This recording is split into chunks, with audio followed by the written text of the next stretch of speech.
Happy Friday. Happy Friday. Yeah, like the boots. All right. Well, thanks for being here. I'm excited to have you guys. And we have a wonderful speaker, Leslie Grandy. So Leslie got introduced to us. Look them all. Yeah, right? They're coming. Little by little. Leslie actually was introduced to us by one of our alumni, Jeremy Moore. He graduated from one of our iOS courses and ended up landing at Best Buy in a contract position and has just said wonderful things about the culture there. And he was saying a lot of that culture was due to Leslie's leadership. So Leslie has been serving as the Senior Director at the Seattle Technology Development Center, which I'm curious to know what that really means. You'll have to tell us a little bit more about that.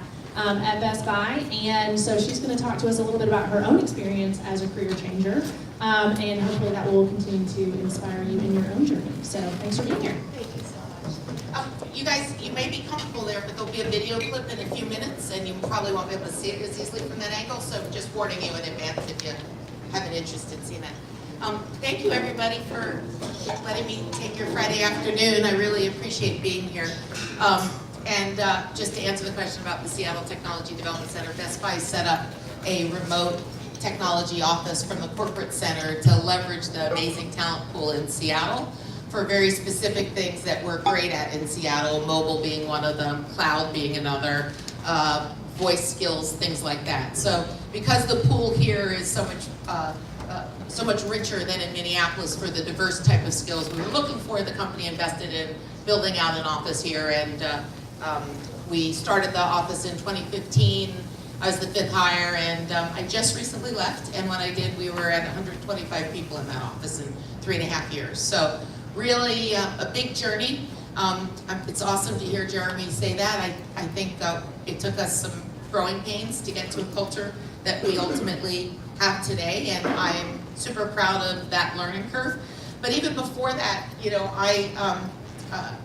I worked a lot in technology. I worked at T-Mobile and at Apple and at Discovery Networks, and over the course of my leadership journey, I've been asked by several people, well, how did you get from here to there?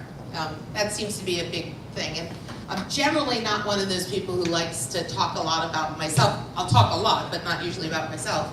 And so I realized I haven't shared my journey very often. So this will actually be the first time that you as a group of people at large, hear me tell my story, and not about the work I did, but the path I took, okay? And I think that's what really is, hopefully, something that will resonate, because as I understand it, and certainly from Jeremy, a lot of you are making career shifts, right? Are here because you're really reskilling, right? You're retooling what your value proposition is to companies, you're adding things to your portfolio that you could do to make yourself more valuable. And over time, you have to think, well, I'm competing against people who've been doing this for years. How am I going to get a chance? What is my opportunity to get involved and engaged? And quite frankly, I've had sort of a Forrest Gump kind of career. And in looking back at why those things happened, it was a lot of serendipity. But I think somebody, you know, along the way would tell you you have to be somewhat prepared to take advantage of serendipity when it happens, or you have to create some serendipity by looking at the world slightly differently than the other people are around you. And in that process, I guess that's what I've been good at. So in telling the story, and the slides we have are not very much, and they'll go really quickly, I hope that my journey is valuable to you, relatable and meaningful in terms of how you think about yours. I'm not going to tell you what I did was the right thing, but in retrospect, I understand more consciously the things I did that worked, right? So I think if somebody had told me some of these things early on, I might have picked different battles or had different challenges. But right now, if I can impart any benefit from my journey to you, that will make me feel really fulfilled for having gone through it. So the whole goal here is to tell you about my journey from the film industry to technology. That's what I'm going to start with. And to start with, you need to know a little bit about me. I'm actually in IMDb.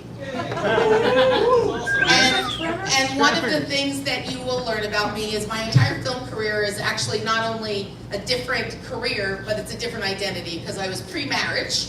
So when you look me up, you will not look me up under Leslie Grandy, you will look me up under my maiden name.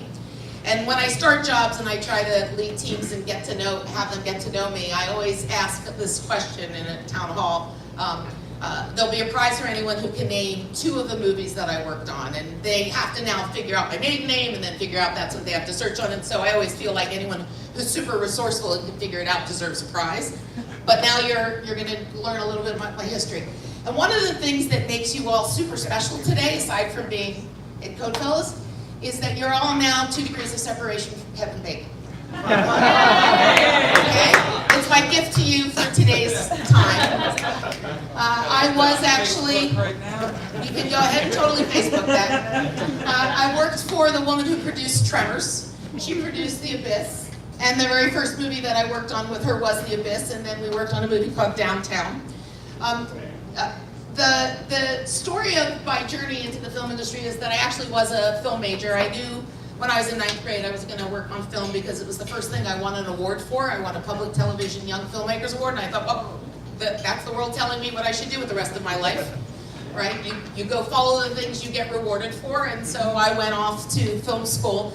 And although I grew up in Philadelphia and I wanted to go to California Film School, my father told me I had only privilege to go as far as I could drive home in a day. So they got me to the Midwest, and I went to school at Northwestern, and I got a Bachelor's of Science in Television and Film. And my father said at the time, film, it's not going to last. You need to go to a good school just in case, because this isn't going to last. And it turns out he was right. Unfortunately for him, he didn't live long enough to know that. But I did move to California the minute I graduated, and I started instantly in the film industry. And much like many of you, I'm sure, I had no relatives, no connections, none whatsoever. No possible way of imagining how I would get a job. And how did I do it? I just started walking into companies and introducing myself. And I realized the one skill I learned in film school was how to edit dailies, which means when you shoot raw footage and you need to go project the raw footage, you have to tie it all together with the sound, and you have to be able to make it so that you could project it so people could see what was shot the day before. Because for the most part, film and sound are recorded separately. And so it's the lowest job in the totem pole of film editing, but it was the one skill I had, and I got a job immediately when I got to California by walking into a company that also had an office in Chicago and telling them that I knew those people. I didn't, but I told them I did. And so I immediately walked in, got the job, and worked my way through the film industry from an assistant editor over into the production side, and over time worked in television commercials, major television commercials, Pillsbury Doughboy, the Keebler Elves, all sorts of television commercials, national television commercials that you would have seen. And one of the people who shot one of the commercials, and this is very big in ad agencies, was to hire name cinematographers or directors to bring that look to your film. And I got to know each other, and he was working on the film Downtown. So he told the producer about me, and that's how I moved from television commercials to film. And in that process, I also was able to pick up my Directors Guild of America card, because the commercial teams had not been unionized until just before I left. And I was able to get grandfathered in, and now to this day, I still pay $25 a year to have a dormant DGA card, just in case my second career doesn't work out. I can always reactivate. But this is really how I got started. And you can see in each of these movies, my name is here, production assistant on the Charles Bronson movie 10 to Midnight. I moved up in the ranks. I became a production associate at HBO film Cast a Deadly Spell, which was an H.P. Lovecraft story. This was a great one. I moved up to production executive on this one. And one thing you'll notice is the bigger the movie, right, the smaller my title. In fact, on The Abyss, I actually don't have a title. They didn't have enough room and enough time. And when you watch the DVD, you'll watch the speed at which they scroll by. You can't read anyone's name anyway. So it wasn't super depressing not to be on there, because I don't think my mother would have read it if it had gone by. So. But at each time, movies get smaller. This was an independent film, kind of a Sundance film. Smaller movie, bigger the title. But you still don't know what I did in any of these jobs, right? You still have no idea about it. So imagine as I'm building my resume, I'm coming to go work in another industry, and I give you a resume that says I was on this Charles Bronson movie as a production, and then I became a production associate. Now I'm a production executive, and they're like, well, what did you do, right? So I'm building a career, not thinking that I'm not going to stay in this career, but as I get to the point of my last film, which was a Brian DePalma movie, Raising Cain, now I have the title Assistant to Mr. DePalma. What did I do there, right? How does anyone know what my skills are if I want to get out of this industry? Well, I'm going to show you what my skill was with a little 1.5 minute clip, and I'm going to talk over it, so don't try to pay too much attention to the dialogue here. But the movie, did anybody here see Raising Cain? Has anyone seen this movie? Perfectly okay not to have seen it, trust me. I moved to Seattle after leaving the film industry. I saw it in the old Cinerama Dome.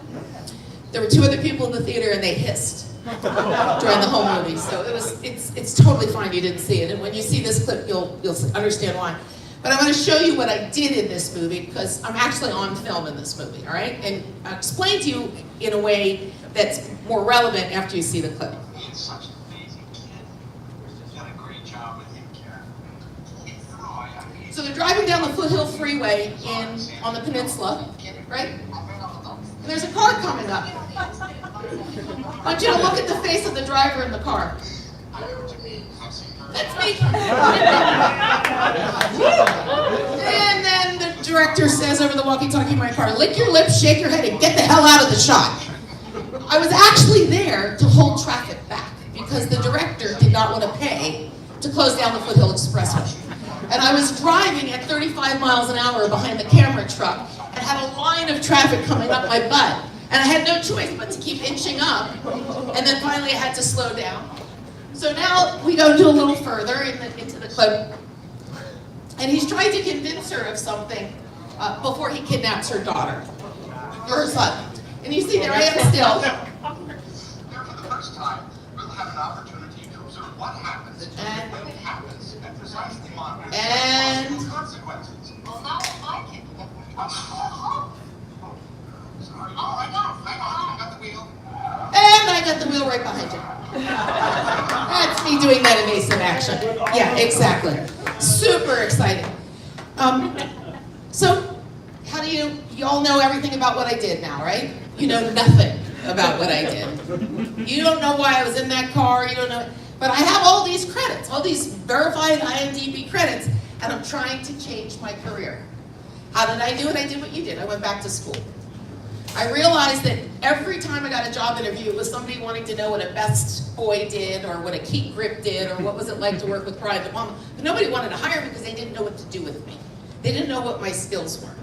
So I went back to school, and I think the best part about going back to school is the process of really understanding what you bring to the table, right? Because nobody goes back to school in their mid-30s to do badly at it, right? You're doing it for a purpose. And that was my experience. I was a 35-year-old MBA in a class of mostly 25-year-olds because there was no part-time program at the University of Washington and no EMBA program at the University of Washington at the time. And because I worked so hard to get that degree, the school wanted to help me. I took my stats class in the math department. I took all sorts of classes that helped me get my degree with their help because I represented something to them that they didn't typically have, which was a middle-aged woman trying to go back and start her career over. So I took the classes, and through that process, I really started to understand what did all that experience mean? What am I good at? What am I bringing to the table? And before I go kind of tell you what my answers were to that, I will tell you that the first job I got after business school was an internship at a company called Visio, not the TVs, but the drawing and diagramming software. And the company was going public. And the job that I got was to do their IPO film. And what that meant was I was sent on the road to talk to every one of their enterprise customers about why they cared about Visio and what mattered to them, and to tell the company's story on film to make investors excited about it. So here's my platform to pivot. But then my internship's over and I need a job. And I was willing to take the lowest job in the totem pole, reporting to someone 12 years younger than me as an associate product manager on a little add-on for Visio. Because it was the only door that was open to me, and it was a door that I took because it leveraged something I knew how to do. But it also made it possible for me to convert because in the process of doing what I know how to do, the company was able to see what those skills were, what was valuable about me as an employee, even if I hadn't done product management before. And so I'm going to share with you a little bit about my self-assessment and the journey that I went through to understand what it was that I brought to the table and how I've more proactively been thoughtful about leveraging it. So when you make the pivot, I think that's the key. I think school helps you, among other things that you do, really develop your story. And in developing your story, understand why you're doing it, putting yourself through what you're putting yourself through to make the next chapter in your life happen the way you want it to. Right? You've taken control, you're thoughtful about what you want to do, but you're not always in control of what the outcome will be. So how do you help doing that? Well, the first thing is, well, what are your personality strengths, and why does that matter? Well, it matters a lot because when push comes to shove, when the times are down, are you the person people count on? Are you the person people are going to want to run to or run away from? Right? In a situation when no one has an answer and frustration is booming, are you the person who compounds the frustration, or are you the person who actually diffuses the frustration? Right? These are things people want on teams. Right? This is the kind of behavior that makes teams successful. So when you think about how do I work, when do I do my best work, make sure you understand that answer, because you should be interviewing companies as well to see whether they're going to enable and empower you to do your best work because of the situation and the circumstances that leverage your best skills. Right? That's a good thing to know. Is this a place where I can do my best work? Because when I'm at my best, this is what it looks like around me, and this is how I perform at my best. So the most that you can say about yourself in non-technical terms, right? I am the person who, right? Thinking about those personal identity statements, the value proposition, right? Even if it's things like, I am the person in the family who organizes every single family trip, okay? But that's a skill, right? There's something about it, not just because other people don't want to do it, right? But because you take the bull by the horns and you go make it happen. What are the things I love to do? Because I'm always going to do those things naturally, right? And I'm going to struggle with some things that I don't love to do, but they may be part of the job. And if that balance isn't good for me, I likely will not succeed, right? And then I think about, how do I personally solve problems? Well, you know, when I think about my film industry job, that's what it was. You're sitting in the Palo Alto shopping center trying to prevent kids from getting into Imaginarium so you can, shoot a shot and they're screaming, and so you can't actually record the sound anyway. You got to figure out a solution, right? You got to be part of the solution, not the problem. And so that tendency, right, to think about the solution to the problem, or to find a solution to a problem. When Brian DePalma wanted to shoot this movie, he wrote the movie himself, and because he wrote the movie himself, he put no directions, no screen directions in it at all. It was just all dialogue. And he sent it to me, and he said, I'm going to go get funding for this, I need a budget. And I was like, but there's no information here, it's just dialogue. And he said, well, I'll tell you all the locations, and if you could just call all of them up and secure them, then we could kind of get a sense of what. And I was like, just call them up and say, we want to use their location? He said, yeah. And I said, well, all right, what do you have? He said, well, there's this house on the street. Now, this was 1990, and there was no internet, and there was a public library with a reversed lookup directory. So I called the librarian, I asked her who lived at this house, got the phone number, called the woman, I said, someone's going to show up at your house to do some location scouting. Hi, it's Brian DePalma, can I come in? She was freaked out, but called back. She said, you didn't say it was Brian DePalma. I said, well, I didn't know if that would help or hurt, right? But at the end of the day, he got the house, right? And partly because I just had to have a solution. That's what he wanted to do, and I had to have a solution, right? And so that resourcefulness, that having this drive to fix the problem, again, was sort of my natural skill. Then I think the next thing you got to do, and I do this all the time in every job transition I've ever had, not just career transition. Who's my personal board? Who knows me? And I don't just mean knows my work, but who knows me? Who knows me through the highs and lows? Who knows me how I handle rejection? Who knows me about how I face challenges, right? Who are those people who are going to tell me what they think my strengths are, right? Because it's not just about what I think I'm good at. Sometimes the things I think I'm good at are the things that I actually have to work harder at. And I'm super proud I worked harder at them. So I want to tell everybody I'm now good at it. But the thing I'm actually good at is the thing I don't notice because I'm so naturally good at it that I think everybody is.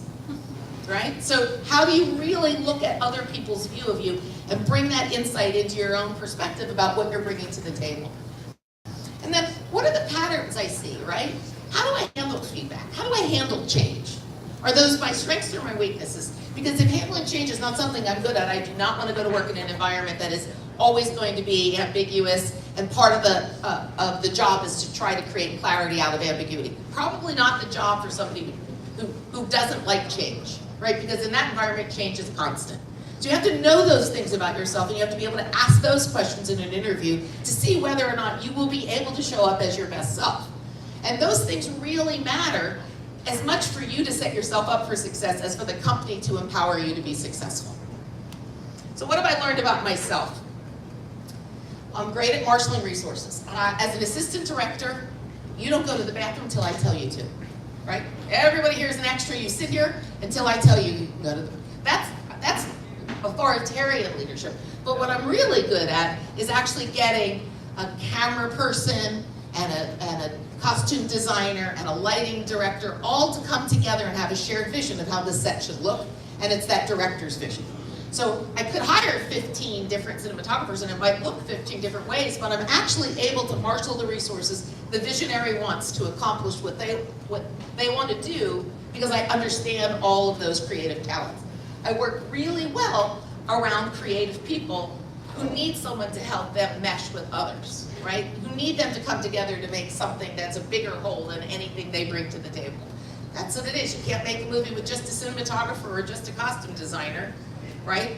And it's often interesting when you go to the Academy Award, list, and you see the movies that won the Best Picture, but then their people didn't win, and you think it's because you can't see it. So seamless, right? Somebody wasn't the nail that was sticking higher than the others. They were all working together, and it made the Best Picture. But no one person necessarily was the shining star, right? I really love solving problems, but I'm particularly good at the unexpected, right? When something doesn't become available as a location, or when the thing that you wanted to accomplish doesn't happen on a set, you can't sit there. Time's money, right? So I'm really great when that circumstance comes up, because I understand, right, making a decision's more important than anything at that moment in time, right? Because time is money, and forward motion needs to happen.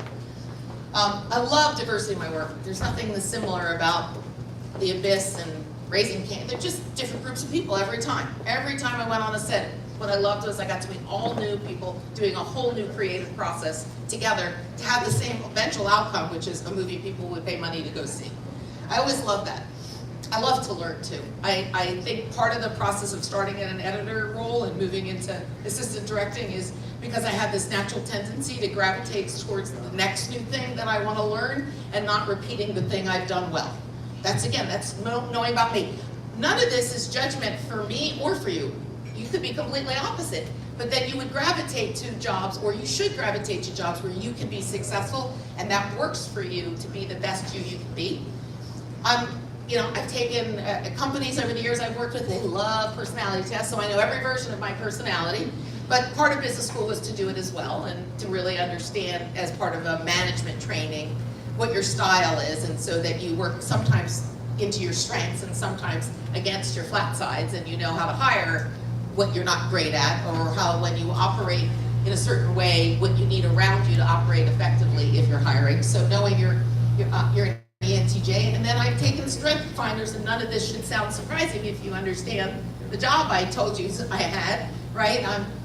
I take responsibility, I'm an activator, I'm very comfortable making decisions in ambiguity, and I'm very adaptable. Today we're shooting here, tomorrow we're on a plane and we're shooting in another country. And the things that I think make those things come together make me what I am. Not me better than somebody else, but make me uniquely what I am in their entirety.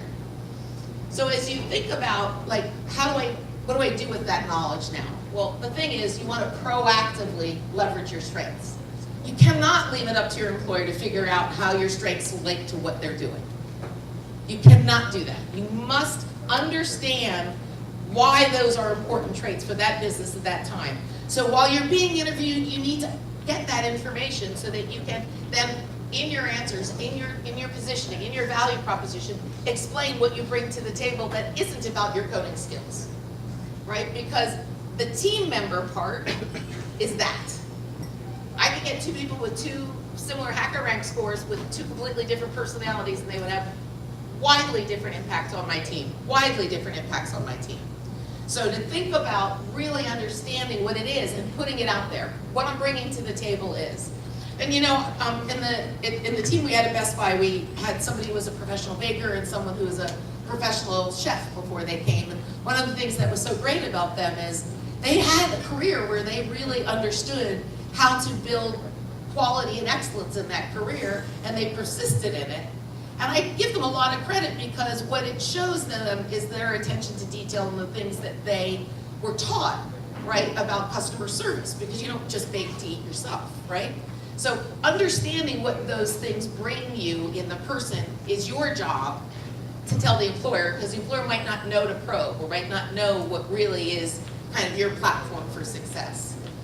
Weave those things into your interview. Illustrate how your strengths served you well in your interactions in your previous careers, right?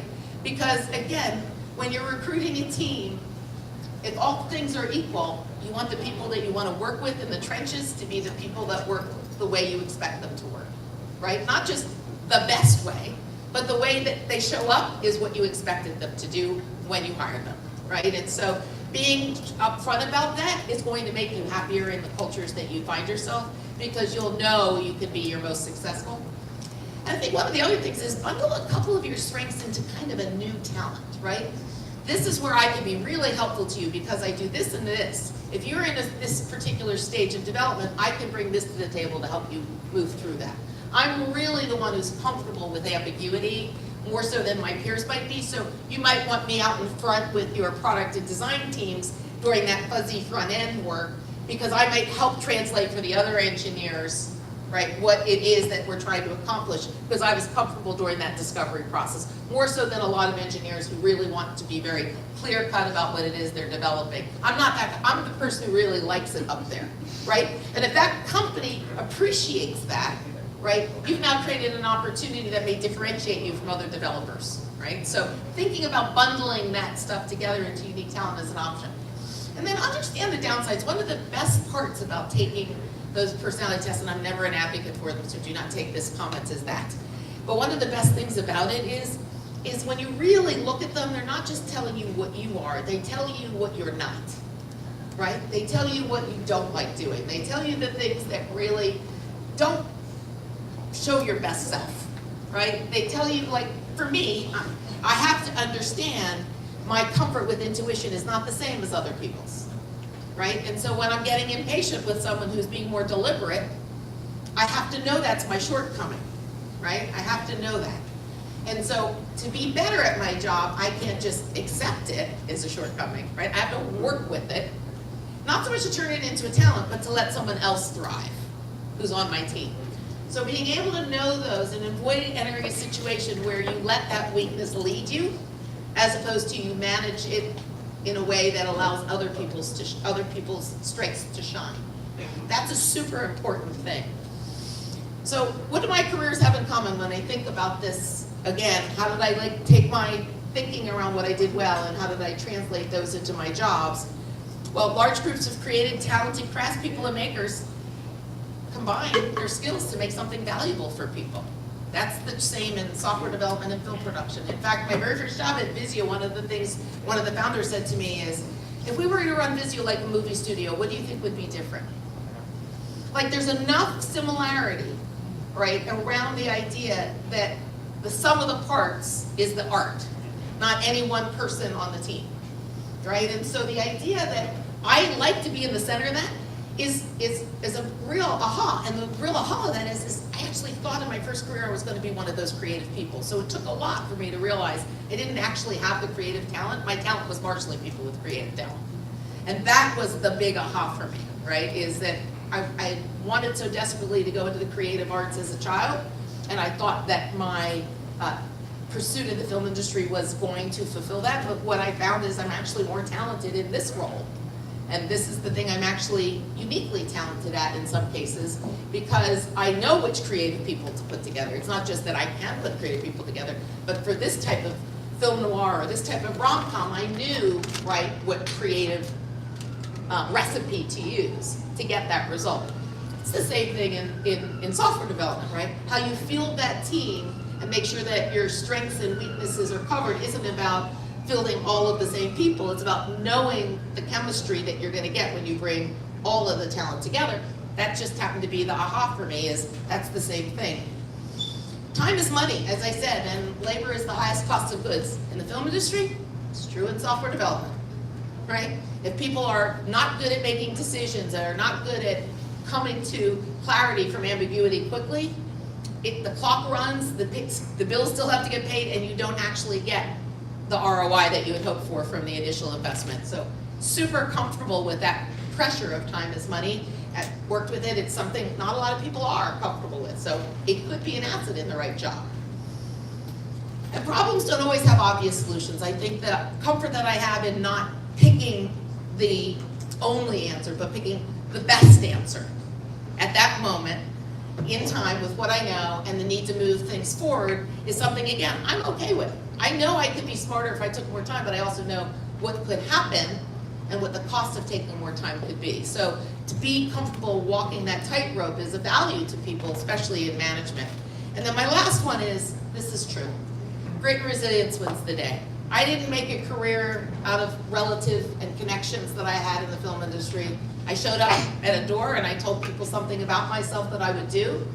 And then each of those situations of working on films before I ended up working for this producer were about relationships that I developed, about the network that I built, about the reputation that I had as a hard worker, and going out and finding that next job. Because in the film industry, you're really only as good as your last job, and so getting your next job is part of the process of having a career. And knowing that I had grit and resilience, who doesn't think that's a valuable skill in software development, right? You have to be able to kind of plow through those brick walls that you find every so often in between you and your goal. And so my experience there has been super valuable. So I probably went a minute or two longer than I was going to because the pizza box is covered the top. But I'm happy to take any Q&A and give any advice for what it's worth, or clarify any comments I've made. But I really hope in understanding my journey, there is something that resonates with you guys around how to think about what you bring to the table and how to really be honest about your true power. And sometimes I think that really being able to kind of nail your superpowers as a person and not just as a technical talent is the hardest thing for people when they show up in interviews. Because if you can't nail them, it comes out in the interview. And if you seem squishy about them, it's a risk for you as much as it's a risk for the company that you really got the right fit. So really take the time to do the self-assessment would be my sort of key takeaway. Any questions? Oh, good question. Yay, thank you. What type of projects are you working on at Best Buy? So I just left Best Buy in September, but I will tell you that when I started, we were on mobile apps only, and that was the Geek Squad and the Best Buy app. And then over the time and the growth that we had seen, we took on conversational AI, the natural language processing platform of Dialogflow, and bringing that into our customer service interactions. I took on voice skills, so my team also did the Alexa and Google Home skills. We also took on digital media and advertising, so all across the web and mobile properties. And we took on the smart applications that were the controller apps for the white label Insignia products that Best Buy sells as their own. And so our team actually drove the customer experience on the application that controlled those devices. So it ended up being a really good, diverse portfolio, and required us to really diversify also the engineering talent that we had, and our perspective on what we needed in year one was very limited to thinking around just native apps, and so we focused mostly on Swift developers and Android experienced Android developers, and then that became a very difficult thing, and so we switched more to Java developers, and we got a lot more comfortable with the idea of React Native, and allowed us to open more doors to people coming in, and our hiring kind of exploded as we started to sort of open our minds to the portfolio that we had and not just stay focused on building native mobile apps. Thanks for being here. Kind of taking on to his question, what are you most looking forward to in your new position? I didn't see this as career counseling for me beyond the therapy it was to make the slides, but it is the $1 million question, and I'm not being coy. Because of what I've told you, which is I don't like to do the thing I've done before. I'm getting a lot of calls to do e-commerce turnaround. I just been there, done it. So I'm not really actually sure. I'm taking some time to really, as one of my friends said, oh, you're doing your own customer discovery. I'm doing that step of sort of talking to my personal board and saying, what do you think, right? What do you think the market needs from me right now? How do you want me to show up? What do you think would be valuable about what I've done? I think when you're close to the work that you've done and you see it for the experiences that created it, you remember and value different things. So again, having sort of that customer discovery of playing it back, what does the market think about this value right now? What are things that I could use to leverage about it? And in fact, it could be things like voice or AI. It could be something that isn't commerce. And I want to remain open to it. And part of that is that I don't have a great answer because I think I'll know it when I see it as my best answer. I know what it is more than what it is right now, and I think the couple months journey that I know I'm on right now is much about educating myself on how to parlay what I've done into the next new thing for me. I am actually, I took again, retooling, reskilling. I'm a huge advocate of it. I went back and took an executive education class at University of Washington, Women on Board Development program. I want to investigate the value proposition I can have for companies as a board member, given the experience I've had. And so that class was, again, sort of a reorientation of my value proposition and understanding how the market would see it if I wanted to go in that direction. So I'm just in the process, which is why it sounds a little coy, but you're seeing my process in that answer, and it's partly what I've been describing to you every time I make a transition. Great, thank you. But thanks for asking. Now I just have to go back and do more homework. Yes. I'm so happy I got to hear you speak, and thank you for sharing your story. I'm sure that was a little awkward, but I love every bit of it. I wonder, being a woman starting out in the entertainment industry where you're not the majority, and then coming into tech where, again, you're not the majority, how do you hone in, have the grit and resilience to tap into your superpower, and what advice would you give to someone who's also not the majority? How to do that? It's such an interesting question, and I feel my true authentic answer isn't actually reflective of what I would necessarily advise other people to do. How I did it, it was a process of actually, again, I'm not as young as I look, or at least I hope I look young, but my film industry experience, I wanted actually to be a cinematographer, and there was only one female cinematographer at the time when I entered the film industry, and I knew that was just not going to happen, which is why I went into editing. I think that my adaptability factor helped me because I grew up around boys, I had boy cousins and brothers, and so my way to get time on the playing field with them, because otherwise I didn't have anything, was to play sports, right? So I do have more comfort than I think people today in my position should have around trying to look more normative around people that will feel less like I'm different. That's not the advice I would give people today. That's why I say my path was to be the ball, right? To look like the job I was doing and to look like the people around me and to perform what they expected of me. And at the time, it made it less difficult for them to hire me. As a result, and I will say this not in my Me Too moment, but I put up with a lot of crap that I would never expect anybody should put up with today, right? But again, that was my choice and how I thought at the time adaptability would make it easier for me to get work. So I'll tell you this one story, this is only one of a million, but I was the only female person on a Volvo commercial at Laguna Seca, and we were staying in Monterey and driving every day to the raceway, and it was testosterone city because all of the Volvo race car drivers were driving the cars in the commercial, and it was, literally I was the only woman there, and because I had a role of authority, and that's the other real part of the story is the film industry leads by authority, so once you get the title, whether they like it or not, they have to listen to you, right? It's a little military in that regard. So people knew they had to listen to me, but they absolutely did not like reporting to me. And so we were getting the bus one day in the van, and I obviously was sitting in the shotgun seat because I was supposedly the leader. And on my seat was a tube sock with a banana and a tennis ball in it and shaving cream on the end of it. That was left for me on my seat, so that I would be very humiliated and clear that while I might have the title, they don't respect me. You know, in today's world, you think of all the people that you could tell on Twitter who would show you were right for standing up for yourself. In my world, I took it, I threw it away, I wiped it off, and I got the seat, right? I just didn't let them see that it affected me.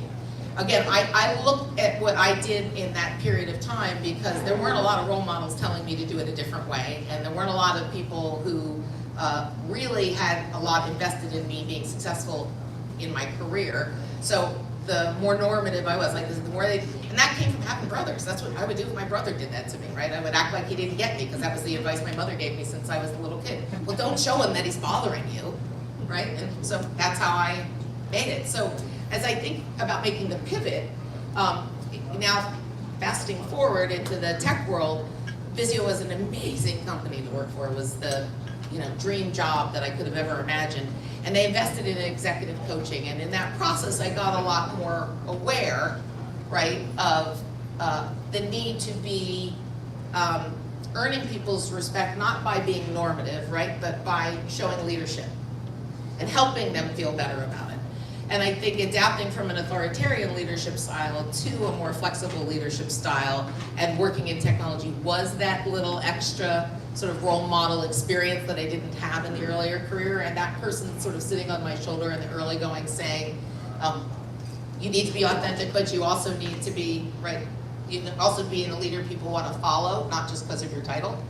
And so really helping me understand how to be that person that men would want to follow, right? That anybody would want to follow. And I think that pivoted it again from being a male-female thing to, if you're a good leader, people will follow you into the trenches, and it doesn't matter what your gender is, right? People want to be behind the person that believe is going to help them reach their potential. So I think that's how I made the pivot out of what I did in my first career. Like I said, my first career was in a very different era in an industry where, it took, however many decades later for people to talk about the poor behavior that was normative there.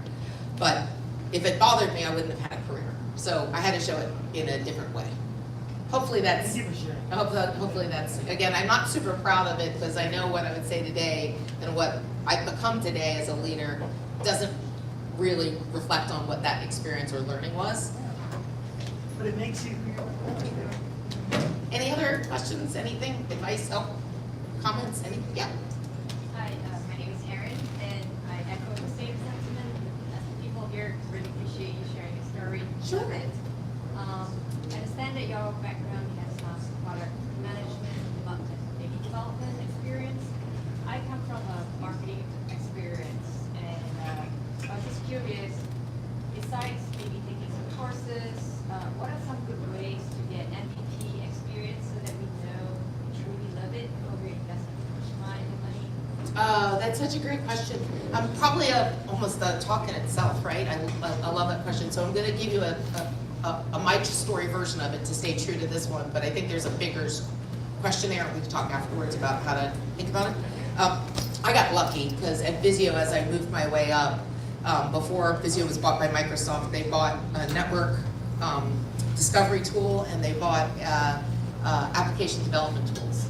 And so I was actually working on products with developers for developers, and it was super funny because they thought they didn't need a product manager because who knew better what they wanted than themselves. So what did I do? So I was intimidated enough to let them think that for a while until they showed me the product they wanted me to take out to the press on a press tour, and I was like, I'm not going out.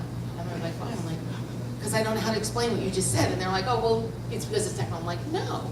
It was a tool for forward and reverse engineering code, but because it was hard to do C++ both directions, we only did it one direction, and we did Java in two directions, and then we did this, and I was like, what is that? I don't even, that's 6 stories in one, and the story is this is what was hard to do.